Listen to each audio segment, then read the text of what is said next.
So we just had a really great masterclass on how to intentionally design your culture. Don't leave it to chance. And this is just a summarized version, a shortened version for people who wanted the recording, who would have liked to join, but couldn't. We know, understand the whirlwind of daily life. So let's get rocking. Just share my screen. So here we go. So who are we? My name is Marita Price. We are a culture consultancy at Hello Performance. And one of our values is we have impact, and this is us living our values.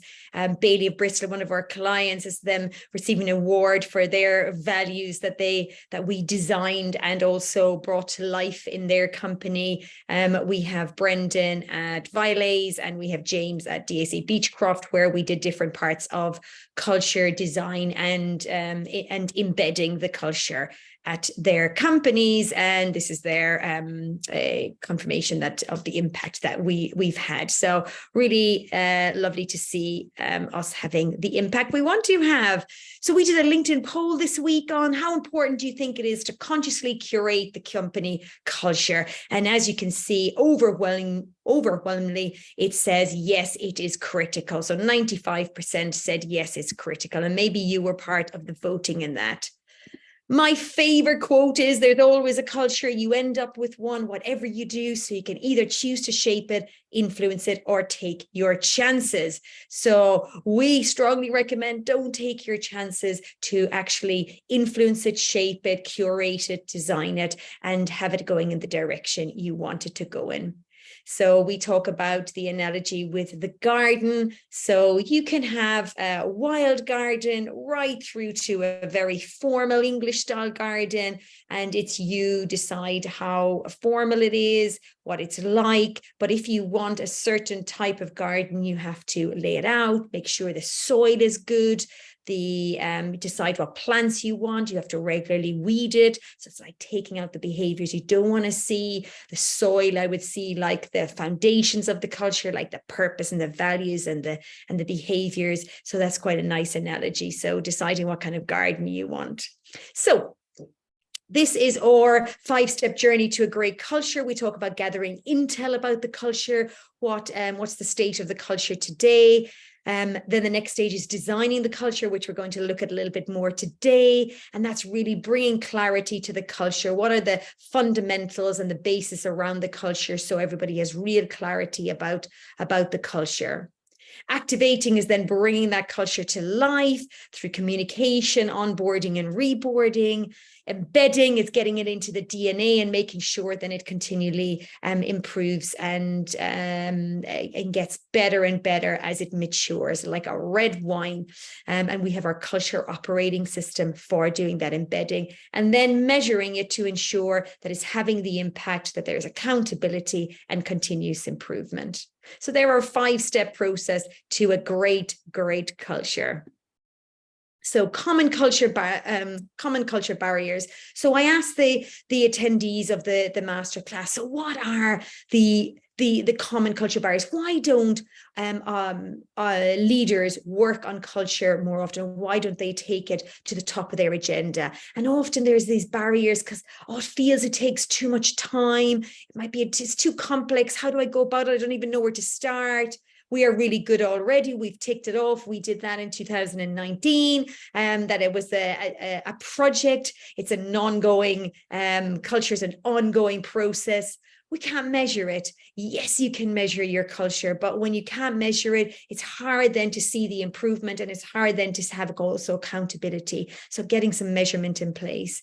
We already bought the ping pong table, so our culture is great. That, of course, is the myth that all great cultures have a ping pong table. No, culture is about what happens in our day-to-day, in our meetings, how we treat each other. So what is culture? Culture is how we act, interact, and react.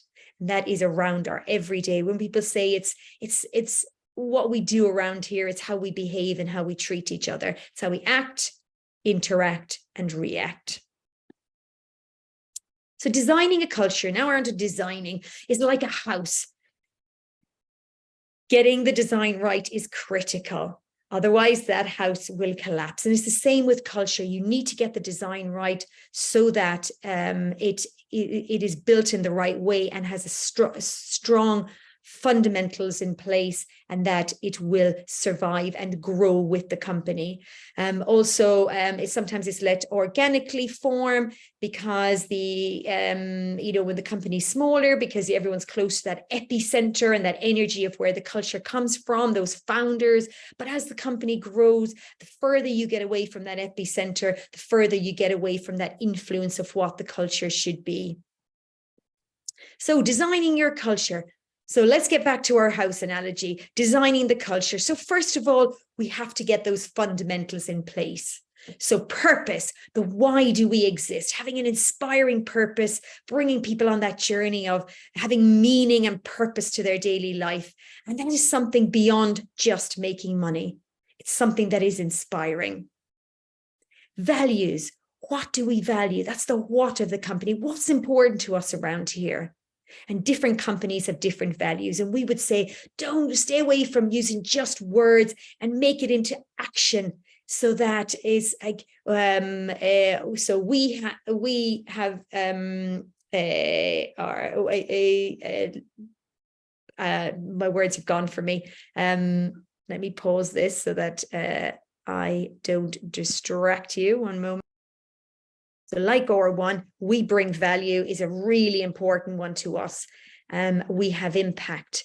Making them action oriented is a great way. Let me share my screen again. Sorry about that. I lost my train of thought. No good for us. So that's the what we believe in. And behaviors, translating those values then into behaviors.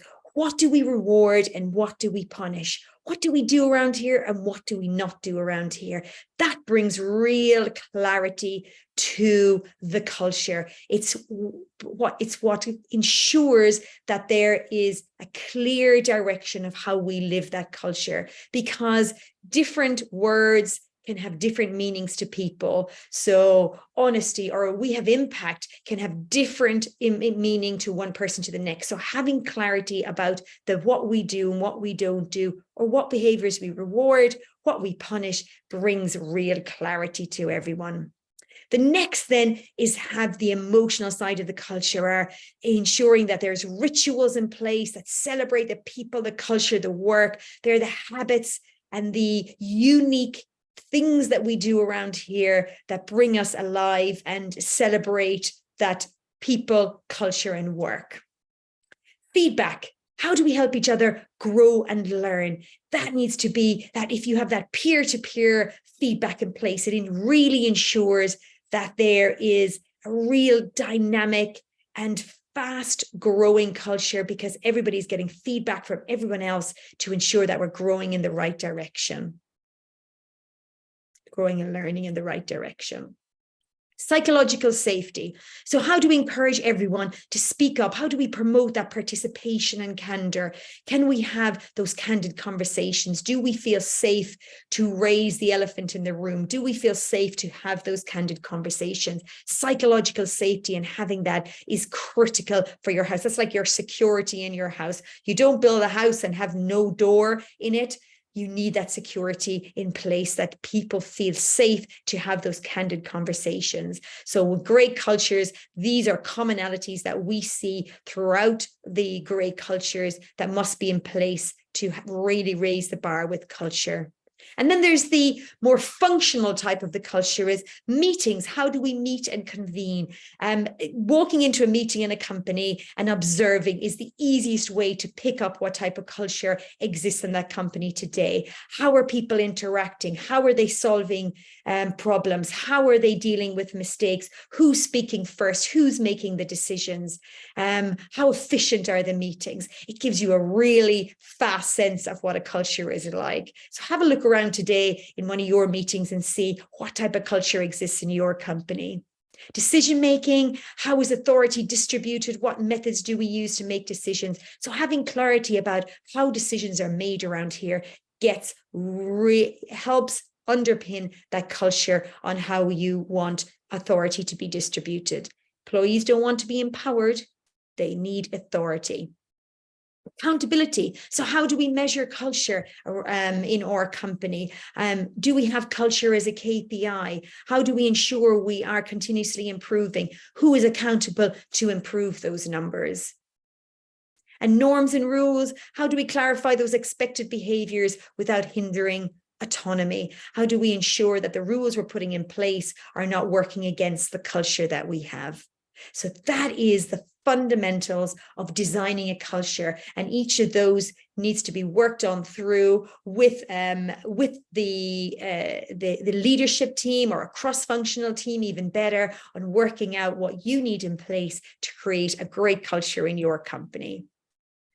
So the foundations are very, very critical. And one of them is behaviors, the what we reward and what we punish. And we did an exercise in our masterclass around this. We took a value and we worked out what are the behaviors that we would reward and what are the ones we punish. We obviously pretended we were all part of the one company, but it was a practice on doing that. And it's something that you can take back and do to ensure that the value that is what is important to you, and how do you actually live it? The what do you do in a day-to-day basis to live that value? So, right. So what we have is a Culture Smart Leader Accelerator, and we empower people and train them on the art of designing and embedding a great culture. And we have different methods and tools that the Culture Smart Leader can use at different stages of where they are in their culture journey. And it's academy. We've got the courses online that you can look into something in detail if that's an area you want to work on. We also have live coaching every Monday with our clinics, where people come in with their culture challenges, but we also ensure that we take a topic and we coach around it to ensure that the Culture Smart Leader is taking all the knowledge that they need to bring that back into their company and create that great culture in their company. We have a community. So our Culture Smart Leaders have their own community online where they can ask questions. How do you do that in your company? And gain some examples and work out what is their colleagues or what are their other Culture Smart Leaders doing in that arena. We also do some personal development, because the people that are coming in, they want to be culture smart. And that also means walking and talking the culture and being a great leader. So we also believe some personal development is critical in there. So these are the 4 components of our Culture Smart Leader Accelerator. And we would love to have a conversation with you and show you and demo this to you so that you could see, is this something that would be valuable to you? Here's the link, which we will also share in the email with you. If you want to book in, we'll give you a quick demo. And we also want to understand, where are you with your culture, and maybe share some strategies with you for really raising the bar with your culture.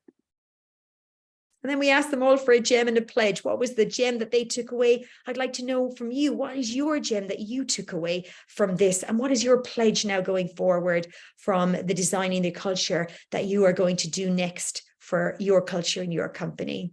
So I'm looking forward to hearing more from you. Thank you for joining and listening.